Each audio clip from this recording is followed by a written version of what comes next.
Samuel 30, verse 6, it says, "Now David was greatly distressed, for the people spoke of stoning him, because the soul of all the people was grieved, every man for his sons and his daughters. But David encouraged himself in the Lord." This is the account of, you guys remember when David was in exile, but they took the sons and the daughters and the wives of the people. And it said the people turned on David, who was their leader. And makes you think if you want to be called to a leader, what you're probably going to be turned against. This comes with the territory. On a side note there.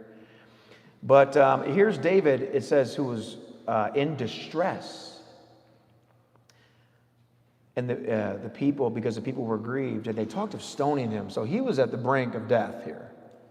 And I believe that David probably would have been killed if he didn't encourage himself in the Lord. That's usually what God brings us to, is that place where we have no choice but to get rulership over our spirit, or we're going to die.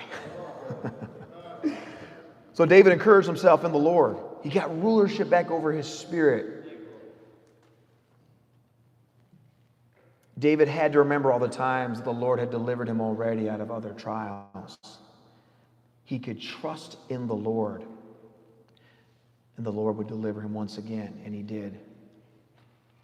David encouraged himself in the Lord, not letting his own distress overwhelm him and stop him from doing the Lord's will, which in this case was to recover the lost children and wives. This is what it means to have rulership over our spirit. We don't let these things rule us, but we take rulership over ourselves and get the task done that God's called us to.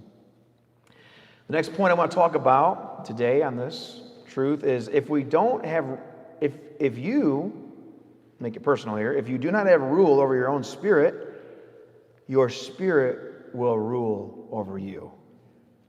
And that's not a good thing. Proverbs 25, verse 28, "Whoever has no rule over his own spirit is like a city broken down without walls." When we are not ruling over our spirit, but our spirit is ruling over us, this would be when our fleshly heart, that old man, right, which grows corrupt, our carnal desires get control of us.